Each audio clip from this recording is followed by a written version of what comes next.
Hello दोस्तों, स्वागत है आप सभी का हमारे YouTube चैनल पर। आज इस वीडियो में मैं आपको MS वर्ड 2013 की इंसर्ट टैब के बारे में बताने जा रही हूँ। तो आइए स्टार्ट करते हैं। सबसे पहले अपने विन वर्ड को ऑन करते हैं, मतलब माइक्रोसॉफ्ट वर्ड 2013 को क्लिक करते हैं, वर्ड आपका ऑन हो जाएगा। अब यहाँ पे हमें बिल्कुल फ्रेशली काम करना है, तो इसलिए हम फिर से ब्लैंक डॉक्यूमेंट ही ऑन करेंगे। अब आते हैं अपने इंसर्ट टैब पे। इंसर्ट टैब का जो फर्स्ट ऑप्शन है वो है आपका कवर पेज।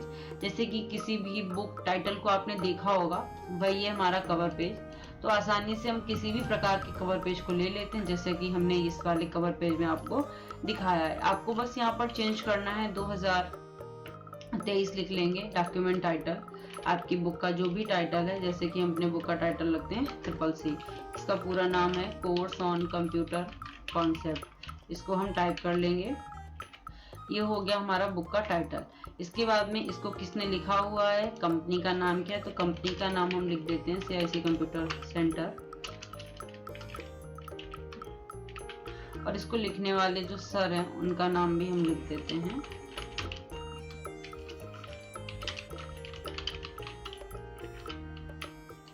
किस डेट को लिखा गया, पब्लिश करने वाली डेट, वो सारी डिटेल्स लिखेंगे। और एक बात आपको और बताते हैं, तो ये जो आप कवर पेज देख रहे हो, इस कवर पेज को हम खुद से भी डिजाइन कर सकते हैं। तो सभी इसमें मौजूदा जितने भी कवर पेज हैं, इसकी एक प्रॉपर मैं अलग से वीडियो डाल दूंगी, जिसमें आपको ये सभी कवर पेज और भी इससे बेहतर डिजाइन के कवर पेज आपको बनाना बताएंगे उसमें। नेक्स्ट ऑप्शन आता है आपका यहाँ पर ब्लैंक पेज। तो देखो, ब्लैंक पेज लिखने से पहले नेक्स्ट ऑप्शन आता है आपका ब्लैंक पेज। तो ब्लैंक पेज ऑप्शन यूज करने से पहले हम थोड़ा सा मैटर लिख लेते हैं, equal rand bracket on and off. ठीक, पहले तो हमारे पास ब्लैंक पेज है। ब्लैंक पेज का मतलब है हमें यहीं पर एक ब्लैंक पेज की जरूरत थी और चाहिए था, तो हमने ब्लैंक पेज पे क्लिक किया। अब देखिए, जहां पर मैटर लिखा था वो तो पेज खाली हो गया, उसके अगले वाले पेज में हमारा डाटा पहुंच गया। एक है आपका पेज ब्रेक। पेज ब्रेक की शॉर्टकट की है Ctrl+Return। रिटर्न को ही हम इंटर की के नाम से जानते हैं, तो इसीलिए इसको कैसे यूज करेंगे। अब इसका काम क्या होता है, किसी भी मैटर को कहीं से भी कट कर सकता है और उसके बाद में उसको अगले पेज में ऑटोमेटिकली ट्रांसफर कर देगा। अब हम पेज ब्रेक पे क्लिक करेंगे, ऑटोमेटिकली जहां से टिक किया वो वाला मैटर ऊपर रह गया, उसके बाद वाला मैटर आपका डाउन साइड आ गया। अब हम पेज ब्रेक पे क्लिक करेंगे और देखिएगा, जहां से क्लिक किया है वो मैटर ऊपर रहा और उसके बाद का सारा मैटर आपको अगले या नेक्स्ट पेज में दिखाई पड़ेगा। नेक्स्ट ऑप्शन है टेबल का। टेबल यहाँ पर देखने के लिए तो एक ऑप्शन है, पर इसमें आपको 5 ऑप्शन मिलेंगे। हम फर्स्ट ऑप्शन देखते हैं। जैसे एक तो ये टेबल है, ऐसे भी एक आसानी से क्रिएट हो सकती है। ऐसे ही अगर हम खुद से भी एक टेबल बनाना चाहें तो यहाँ पर एक ऑप्शन मिलेगा इंसर्ट टेबल का। यहाँ पर हम अपनी मर्जी के मुताबिक आपको जितने भी कॉलम एंड जितने रो की टेबल चाहिए हो, वो आप आसानी से यहाँ पर बना सकते हैं। तो एक और हमारी नई टेबल क्रिएट हो जाएगी। जो ऊपर टेबल है वो 10 कॉलम 8 रो की है, और जो डाउन साइड टेबल हमने खुद बनाई है इंसर्ट टेबल के द्वारा, वो हमारी 8 कॉलम और 20 रो से मिलकर बनी हुई है। अब अगर हम टेबल में लिखना चाहते हैं तो हम आसानी से serial number, name, class,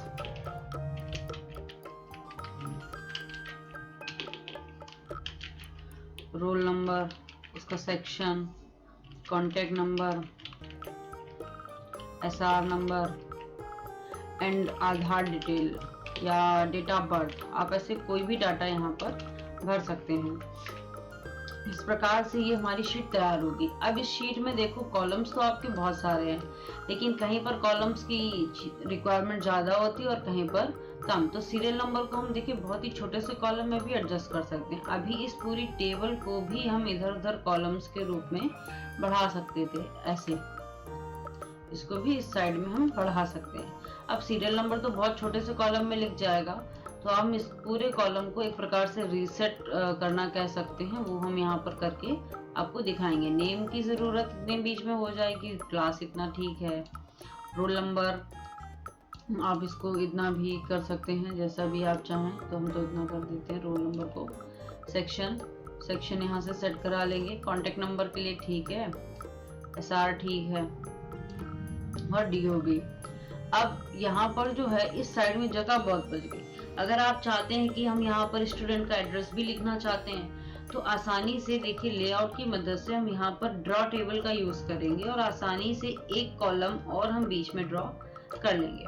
column draw हो जाएगा। ड्रॉ होने के बाद में हम यहाँ पर लिख सकते हैं ये हमारा बच्चे का एड्रेस हो जाएगा। एड्रेस टाइप कर ले। अब देख सकते हो आप इस कॉलम में थोड़ा सा चेंजमेंट है कि कहीं पर दो लाइनें आ रही है, डबल डबल लाइन का शेड आ रहा है। तो इसको देखो कैसे चेंज करेंगे। आपको डिजाइन में जाना है, यहाँ से आप बॉर्डर स्टाइल सिलेक्ट कर लो, कोई भी XYZ हमने बॉर्डर स्टाइल सिलेक्ट कर ली। अब आप बॉर्डर पे जाइए, ऑल बॉर्डर, एंड सभी मतलब पूरी टेबल पर वो बॉर्डर अप्लाई हो जाएगा। अगर बीच से किसी भी लाइन या कॉलम को रिमूव करना हो तो आप लेआउट पे जाइए, इरेजर लीजिए एंड आप आसानी से उस कॉलम या लाइन को रिमूव कर सकते हैं। आसानी से रिमूव हो गया। अगर हमें ये नहीं करना है, आप पूरी रो या कॉलम को ही रिमूव कराना चाहते हो तो देखिए आसानी से रिमूव भी करा सकते हैं एंड हम कोई भी नया कॉलम यहाँ पर इंसर्ट भी कर सकते हैं। यहाँ पर तो हमें खुद ही भरना पड़ता है, लेकिन जब हम एक्सेल का यूज करेंगे तो आसानी से इन सभी नंबर्स को हम फिल्ड आउट कर सकते हैं। अब हमको आखिरी में एक और कॉलम यहाँ पर चाहिए, तो आप देखिए यहाँ पर टैप करते रहिए, अपने आप नेक्स्ट रो यहाँ पर इंसर्ट हो जाएगी। अगर आप बीच में कहीं पर रो इंसर्ट करना चाहते हैं तो इस टेबल के किसी भी लास्ट पॉइंट पे क्लिक करिए, इंटर, ऑटोमेटिकली एक टेबल आपकी आ जाएगी। अगर ये ना हो सकता है तो फिर दूसरा ऑप्शन आपको फिर से लेआउट में मिलेगा, इंसर्ट एबव करेंगे तो लाइन के ऊपर एक लाइन अटैच हो जाएगी और अगर हमने बिलो किया तो उस रो से डाउन साइड में एक आपकी लाइन अटैच हो जाएगी। इंसर्ट लेफ्ट, अब मान लीजिए सेक्शन के बाद में हमें कुछ और भी एक कॉलम चाहिए था, हम तो इंसर्ट राइट करेंगे, राइट साइड कॉलम आ जाएगा। अगर ऐसे ही सेक्शन के साथ लेफ्ट करेंगे तो लेफ्ट साइड कॉलम आ जाएगा। इस प्रकार से हम अपनी पूरी टेबल्स में जैसी चाहे वैसी चेंजमेंट्स कर सकते हैं। स्प्लिट सेल, अगर नेम में हमें एक नहीं दो कॉलम चाहिए थे, first name and last name का, तो हम स्प्लिट सेल का यूज कर लेंगे। यहाँ पर नंबर ऑफ कॉलम 2 और रो 1 होनी चाहिए, या हमने कह दिया कि कॉलम 2 और रो भी 2 चाहिए। तो ये देखते हैं क्या करता है, ऐसे देख लीजिए आ जाएगा। लेकिन अभी ऊपर वाला जो कॉलम है ना वो हमें सिंगल ही रखना है, तो हम इस फिर को स्प्लिट सेल को यहाँ पर नंबर ऑफ कॉलम 1 कर देते हैं तो ये 1 हो जाएगा। अब इसको देखो हमें सेंटर में लिखना है, तो ये रहा हमारा सेंटर लाइन, आसानी से ये सेंटर में आ जाएगा। अब हम यहाँ पर लिख देंगे फर्स्ट नेम बच्चे का और इस साइड में आ जाएगा लास्ट नेम। अगर ऐसे ही मिडिल नेम है तो वो भी हम आसानी से अब 3 कॉलम अटैच कराते तो वो हो जाता। एक तो ये टेबल है, इसमें हम अपने डाटा को फिल्ड आउट करेंगे। इसके बाद में इसी इंसर्ट के टेबल में एक ऑप्शन है आपका ड्रा टेबल। तो ड्रा टेबल की मदद से तो खुद ही टेबल बनाने का आपको मौका मिलेगा, जो कि आप आसानी से टेबल को डिजाइन कर सकते हैं। ये अपने मन मुताबिक की टेबल है, आपको जितने कॉलम या जितनी रो की चाहिए आसानी से आप बना लीजिए। अगला कॉलम इसके आगे फिर से जोड़ना है, देन फिर से कॉलम आपका जुड़ जाएगा। तो हम इस प्रकार से यहाँ पर काम कर सकते हैं। अब जैसे आपका एक ऑप्शन वैसे सारे हैं। नेक्स्ट आता है कन्वर्ट टेक्स्ट टू टेबल। तो अभी तो ये ऑप्शन ऑन है, इसका मतलब है पहले हम टेक्स्ट लिखेंगे उसके बाद में इसको हम टेबल में कन्वर्ट करेंगे। तो देखिए उसका क्या काम होगा। सबसे पहले तो हम थोड़ा डाटा लिखते हैं, तो हम फिर से डाटा बनाते हैं, सीरियल नंबर। अब एड्रेस तो हम लिखेंगे ही लिखेंगे, और एड्रेस में आपने देखा होगा backslash and dash comma in सभी का यूज वहां पर मिलता है। तो यहाँ पर हम एक ऐसा सिंबल लगाएंगे जिसका यूज कहीं पर भी आपका नेम लिखने में किया ना जाता हो।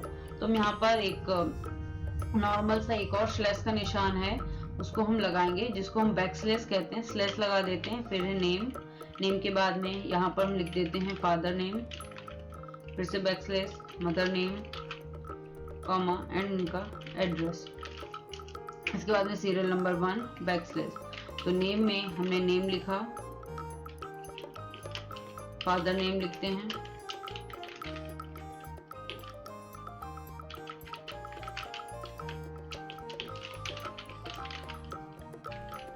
और एड्रेस टाइप करते हैं। नेक्स्ट सेकंड पॉइंट आता है, तो सेकंड में भी हमने यहाँ पर नाम लिखा,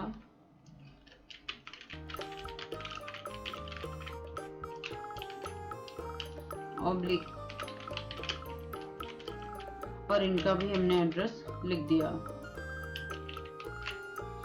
अब हम आसानी से इसको टेबल में भी चेंज कर सकते हैं। तो हमें इस मैटर को सिलेक्ट करना होगा, इसके बाद में हम टेबल पे जाएंगे और अब आप देख सकते हो कन्वर्ट टेक्स्ट टू टेबल नाम का ऑप्शन ऑन हो जाएगा। अब इस पर क्लिक करेंगे तो देखिए ये क्या बता रहा है कि यहाँ पर आपके 5 कॉलम और 3 रो बनेंगे। कॉलम कैसे, एक कॉलम सीरियल नंबर का, एक नेम, एक फादर, मदर और एड्रेस। तो इस प्रकार से 5 कॉलम हो गए।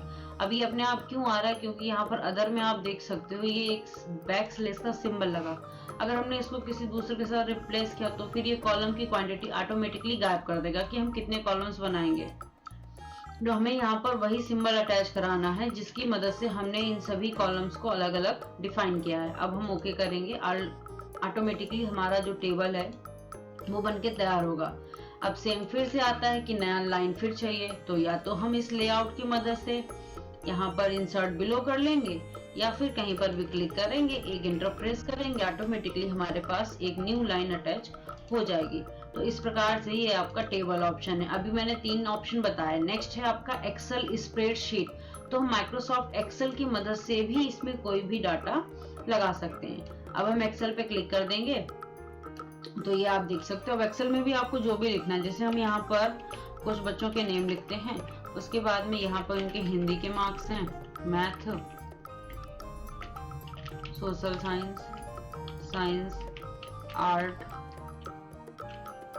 और आपका एक आ जाएगा इंग्लिश।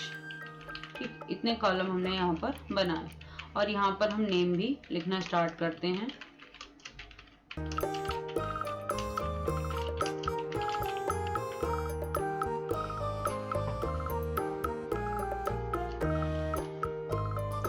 अब इसमें डायरेक्ट नंबर भरने के लिए तो ये एक एक्सेल का फॉर्मूला है, इक्वल रैंडम, जिससे कि हम यहाँ पे रैंडमली नंबर फिल कर सकते हैं, कोई भी नंबर भर जाएगा। तो इसमें भी एक हम बॉर्डर लगा लेते हैं ताकि अच्छे से ये हमको लुक मिले और दिखाई भी पड़े। ऑल बॉर्डर लगा देते हैं एंड आप बस ऐसे क्लिक कर दीजिएगा। तो ये देखिए एक्सेल की टेबल भी यहाँ पर अटैच हो गया। अब जैसे कि हम इन सभी टेबल्स में बदलाव कर सकते हैं, उसी प्रकार से आप इसमें भी चेंजमेंट कर सकते हो। सिर्फ आपको जल्दी से डबल क्लिक करना है, अगर वो नहीं तो आप ऐसे ही राइट क्लिक करिए, यहाँ पर वर्कशीट ऑब्जेक्ट एडिट करेंगे तो भी चेंज होगा, ओपन करेंगे तो भी आप बदल सकते हैं, कन्वर्ट के द्वारा भी चेंज कर सकते हैं। इसके बाद में नेक्स्ट ऑप्शन आता है आपका इंसर्ट से टेबल के बाद में क्विक टेबल पे क्लिक करना है। तो यहाँ पर आपको कुछ बनी बनाई ऑलरेडी डिजाइन की हुई टेबल्स देखने को मिलेंगी, जैसे कि आप कैलेंडर्स बना सकते हैं। कैलेंडर्स के अलावा एक वर्कशीट का डाटा भी फिल्ड आउट कर सकते हैं, किस इंस्टीट्यूट का क्या है, एंड ऐसे ही बहुत सारा डाटा हम बना सकते हैं। और भी प्रकार के क्विक टेबल्स यहाँ पर आपको मौजूदा मिलेंगे, जैसे कि एक टेबुलर लिस्ट। तो कई प्रकार का डाटा मिलेगा और इसमें डाटा बढ़ाना है आप बस टैप करते जाइए और यहाँ पर डिटेल्स आप फिल करते जा सकते हैं। जैसे चाहे वैसी टेबल डिजाइन भी इसको कर सकते हैं, मतलब कि इसके स्टाइल को चेंज करना है, कलरिंग चेंज करनी है, बॉर्डर डिजाइन, ये सारे काम आप कर सकते हो।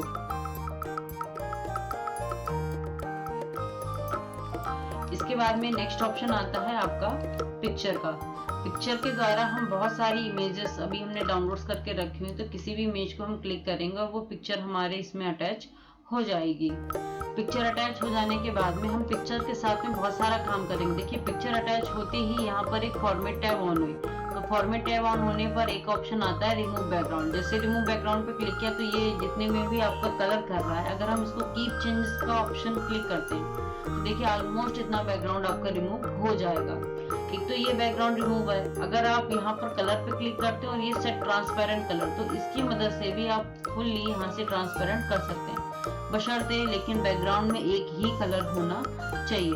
तो इससे अच्छा तो आपका ये रिमूव बैकग्राउंड है, आसानी से बैकग्राउंड इरेज कर देगा। अगर जैसी पिक्चर थी वैसी ही सेम आपको वापस लानी है तो ये रीसेट पिक्चर के द्वारा ला सकते हैं। पिक्चर के साथ में आप इस प्रकार के काफी सारे काम और भी कर सकते हैं। तो पहले तो हम पिक्चर को साइड में लेकर जाते हैं कि देखो ऐसे तो खींचने पर ये जा नहीं रही, तो पिक्चर को साइड में लाने के लिए रैप टेक्स्ट में एक ऑप्शन मिलता है थ्रो की मदद से हम आसानी से इस पिक्चर को किसी भी डायरेक्शन में रोटेट करा सकते हैं। अब ये देखिए करेक्शन है, करेक्शन होते ही ये आपको कई सारी स्टाइल्स देगा यहाँ पर चेंजमेंट्स करने के लिए। तो हम इसमें से जो भी अच्छा लगे वो लगा सकते हैं, नहीं तो आप ये कलर्स के द्वारा भी इसमें लगी हुई स्टाइलों को चेंज कर सकते हैं। कलर नहीं तो आर्टिस्टिक इफेक्ट है, यहाँ से बहुत ही अच्छे इफेक्ट आप देखेंगे पड़ेगा इस पे।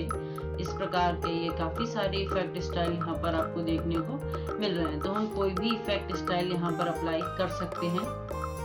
आसानी से। इसके बाद में नेक्स्ट ऑप्शन आता है इसी पर आपका ये कंप्रेस पिक्चर।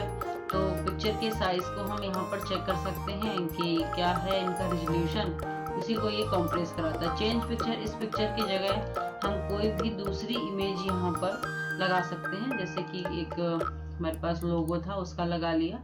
अब इसको रीसेट करोगे तो जैसी थी वैसी ही हो जाएगी। अब हम एक पिक्चर फिर से निकाल लेते हैं क्योंकि हमें अब थोड़ी ज़्यादा पिक्चरों का यूज़ करना पड़ेगा। तो हम यहाँ पर दो पिक्चर एक साथ में इंसर्ट करा लेते हैं। ये भी इंसर्ट हो गया और इस पिक्चर को भी जरा भाई नीचे लेके आते हैं इसी के पास में। तो हमारे पास ऐसे 3 पिक्चर्स आमने सामने मौजूद मिलेंगी। तीनों को एक ही पेज पे ले जाते हैं। इस प्रकार से ये तीनों इमेजेस हमारे यहाँ पर आ जाएंगी। अब जब ये तीनों इमेजेस हैं तो फॉर्मेट फिर ऑन होगा। अब अगर इमेज के आप जो बैकग्राउंड से उसमें ऐसा कुछ लगाना चाहें या ऐसे सॉफ्ट एडजे का यूज़ करना चाहें, इस प्रकार से इसको रखना चाहें, इसमें भी आप कई प्रकार का एक पिक्चर शेप ऐसा कुछ भी यूज़ कर सकते हैं। देखिए ये हो जाएगा। अब इस पिक्चर का हम बॉर्डर चेंज कर सकते हैं। बॉर्डर में हमने कलर चेंज कर लिया। कलर नहीं अच्छा लगता है तो आप वेट्स पे जाइए, इसकी लंबाई जो चौड़ाई है बॉर्डर की उसको भी कम ज़्यादा कर सकते हैं, या डेसेस पे जा सकते हैं तो वहाँ से बॉर्डर किस स्टाइल का लगे वो हम यहाँ से चेक कर सकते हैं। अब आपको बॉर्डर कह दो चाहिए ही नहीं तो आप बस इस पिक्चर बॉर्डर पे जाइए और वहां से कर दीजिए नो आउटलाइन। तो जो भी आउटलाइंस आपकी इमेज में थी वो सभी आउटलाइन हट जाएंगे। इसको भी नॉर्मल करना है तो रीसेट कर दो। नेक्स्ट आता है पिक्चर इफेक्ट। पिक्चर इफेक्ट के द्वारा आप रीसेट करेंगे तो ये देखिए पिक्चर्स में चेंजमेंट होगा। इसके साथ करते हैं, आपको आसानी से दिखाई पड़ेगा। प्रीसेट, ये बार बार इमेजेस में चेंज होगा। शेडो लगाएंगे तो शेडो में भी इमेजेस में कुछ चेंजमेंट मिलेंगे। ग्लो करते हैं तो ये बैकग्राउंड में एक ग्लोइंग सा दिखा देता है। रिफ्लेक्शन ऑप्शन की मदद से ये वाटर इमेज टाइप से जनरेट कर देता है कि कितनी दूरी तक आपका एक नहीं कहते प्रतिबिंब बनता है। वो सॉफ्ट से तो बहुत कम करते करते, जैसे कोहरा होता है ना तो थोड़ा थोड़ा दिखता है, नहीं दिखता, तो उसको हम सॉफ्ट इड्स के नाम से जानते हैं। बीवेल, तो ये उभरे हुए तल के रूप में जाना जाता है, किसी भी इमेज के आउटसाइडेड एरिया को बहुत ही अलग तरीके से दिखाता है। 3D रोटेशन, तो हम अपनी इमेज को किसी भी डायरेक्शन में यहाँ पर रोटेट करा सकते हैं। ये सारे ऑप्शंस यहाँ पर आपको एक एक करके मिलेंगे। वो तब मिलेंगे जब हम किसी भी इमेज को यहाँ पर लगाएंगे तो ऑलमोस्ट आपका फॉर्मेट टैब ऑन होगा। पिक्चर लेआउट की मदद से भी हम यहाँ पर कई सारे काम कर सकते हैं। देखिए हम साथ में इन सभी को सिलेक्ट करते हैं, उसके बाद में एक पिक्चर लेआउट का यूज करेंगे। तो हम इन सबको सिलेक्ट कर लेंगे साथ में एंड पिक्चर लेआउट पे जाएंगे। तो पिक्चर लेआउट पे फिर से हम देखिए करते हैं तो एक पिक्चर लेआउट यहाँ पे बनके तैयार हो जाएगा आपका। इसको हम पहले कहते थे स्मार्ट आर्ट, जो कि इंसर्ट टैब में आपको मिलता था, और अब हम इसको कहने लगे हैं आपका पिक्चर लेआउट। वर्ड 7 तक उसको स्मार्ट आर्ट कहते थे, अभी पिक्चर लेआउट कहते हैं। नेक्स्ट है पोजीशन की मदद से जो भी इमेज है वो हमारे पेज में किस जगह पे होनी चाहिए उसके सभी लोकेशंस को ये चेक करता है। ब्रैप टेक्स्ट, जैसे कि थ्रो किया था ना तो इमेज को कहीं पर भी हम उठा के रख सकते हैं। ऐसे ही अगर यहाँ पर कुछ मैटर लिखते हैं, जैसे कि हमने यहाँ पे थोड़ा सा मैटर टाइप किया इक्वल रैंड, ये अब अगर इस फोटो को हमने यहाँ पर बीच में कहीं पे रखा तो देखिए ऑटोमेटिकली डाटा हट रहा है। अगर इसी से हम पोजीशन पे ये आपका ब्रैप टेक्स्ट पे करते इन लाइन विद टेक्स्ट तो मैटर वो इमेज ऊपर हो जाएगी और डाउन आपका जो मैटर होगा वो डाउन साइड आ जाएगा। टाइट करेंगे तो आसपास से मैटर आ जाएगा। अगर स्क्वायर करते हैं तो मतलब एक किनारा सा बन जाएगा वहां से। टॉप एंड बॉटम तो इस प्रकार से हो जाएगा। अगर बीच में रखते हैं तो टॉप पे अलग बॉटम पे अलग, पर बीच की लाइंस में डाटा नहीं आएगा। बिहाइंड टेक्स्ट टेक्स्ट के पीछे हो जाएगा और फ्रंट ऑफ टेक्स्ट तो टेक्स्ट के आगे। इस प्रकार से हम अपनी पिक्चर के साथ में काम करते हैं। इसके बाद में नेक्स्ट ऑप्शन आता है सिलेक्ट, ये आपका bring to front and send to back. तो bring to front send to back के लिए हम या तो कुछ और पिक्चर्स लेके आए या फिर थोड़े से ऑब्जेक्ट्स हम बना लेते हैं। जैसे कि यहाँ पर एक हमने ये बनाया, एक सर्कल बनाते हैं और एक ट्रायंगल बना लेते हैं, ठीक है। अब इन तीनों का कलर भी हम अलग अलग कर देते हैं, जो भी हमें अच्छा लगता है वो कलर कर लेंगे। ये 3 कलर हो गए। अब हम इस जो ये ट्रायंगल है इसको सबसे साइड में मतलब लास्ट में लेके जाना चाहते हैं। तो सबसे लास्ट में जाना है तो सेंड टू बैक का यूज करेंगे, सबसे आखिरी में। ये अभी हमारा रेक्टेंगल सिलेक्ट था इसलिए अभी ट्रायंगल ही सिलेक्ट करते हैं और सेंड टू बैक करते हैं। अगर सेंड टू बैक करेंगे तो ये सबसे पीछे पहुंचेगा, और अगर ब्रिंग टू फ्रंट करेंगे तो सबसे आगे आएगा। पर एक स्टेप डाउन करना है तो सेंड बैकवर्ड करेंगे, 1 स्टेप पीछे जाएगा, और अगर ब्रिंग फॉरवर्ड करते हैं तो 1 स्टेप आगे आ जाएगा। तो यहाँ पर send to back, bring to front का मतलब है एकदम पीछे और एकदम आगे, लेकिन सेंड बैकवर्ड या ब्रिंग फॉरवर्ड का मतलब वन स्टेप बाय स्टेप ही आपके जो ऑब्जेक्ट्स होंगे उनको अप डाउन करता है। ऐसे ही यहाँ पर है सिलेक्शन पेन। सिलेक्शन पेन देखिए ऑन है, तो हमने क्या क्या बनाया है, आइसोइड ट्रायंगल है तो ये हटा भी देगा लगा भी देगा, ओवल को हटा सकता है लगा सकता है। आप इसमें मौजूद सभी इमेजेस को हटा भी सकते हैं और सभी इमेजेस को लगा भी सकते हैं। वो हमारे सिलेक्शन पेन है। इसके बाद में किसी भी पिक्चर के ऑन होने पर आपका एक अलाइन ऑन हो जाएगा, तो अलाइन की मदद से भी हम यहाँ पर कई सारे काम कर सकते हैं। जैसे यही ऑब्जेक्ट्स बने हुए हैं तो हम इनको कंट्रोल या शिफ्ट के साथ प्रेस करेंगे एंड सिलेक्ट कर देंगे। सिलेक्ट करते ही देखिए अलाइन लेफ्ट करेंगे, सभी लेफ्ट में आ गए। अलाइन राइट किया तो सभी राइट में पहुंच जाएंगे, सभी सेंटर में आएंगे, सभी मिडिल में हो जाएंगे, सभी चाहोगे तो आप बॉटम मोड में लग जाएगा। तो इस प्रकार से काफी सारा चेंजमेंट यहाँ पर मिलेगा, और ये सेम चेंजमेंट हम किसी पिक्चर के साथ भी कर सकते हैं। इसके बाद में इसमें आता है ग्रुप। तो ये देखिए अभी ये सब अलग अलग हो रहे हैं। अगर यहीं पर ये कोई पिक्चर्स होते हैं इनको ग्रुप कराना होता तो कंट्रोल या शिफ्ट के साथ हम सिलेक्ट करेंगे, ग्रुप ऑप्शन पे जाएंगे, ग्रुप कर देंगे, ये हमारा पूरा जो है ना डाटा वो ग्रुप हो जाएगा। अब अगर एक के कलर में हम कुछ भरेंगे तो सभी का कलर अपने आप चेंज होगा, लेकिन आप चाहते हो कि बदल जाने के बाद भी ये हो तो आप बाहर से बाद में भी क्लिक करेंगे तो उसके बाद भी आप अलग अलग कलर्स यहाँ पर फिल कर सकते हैं। नेक्स्ट ऑप्शन आता है आपका एक क्रॉप का है। क्रॉप के द्वारा आप अपनी फोटो को जैसे चाहें वैसे यहाँ पर क्रॉप कर सकते हैं और अलग प्रकार से भी डिफाइन करा सकते हैं। ये आपके लिए क्रॉप का ऑप्शन मिलेगा। फिर से हम क्लिक करते हैं फॉर्मेट पे। फॉर्मेट में ये है आपके पिक्चर की जो डिज़ाइन है या जो इमेजेस का साइज है उसको आप यहाँ से बढ़ा सकते हैं, घटा भी सकते हैं। रोटेट है, रोटेट के द्वारा हम इसको किसी भी डायरेक्शन में घुमा सकते हैं। बाकी आसानी से घुमाना है तो आप देखिए इस पर क्लिक करिए और ये एक रोटेशन का ऑप्शन है, उसकी मदद से आप जैसे चाहें वैसे इसको घुमा सकते हैं। Thank you for watching our video.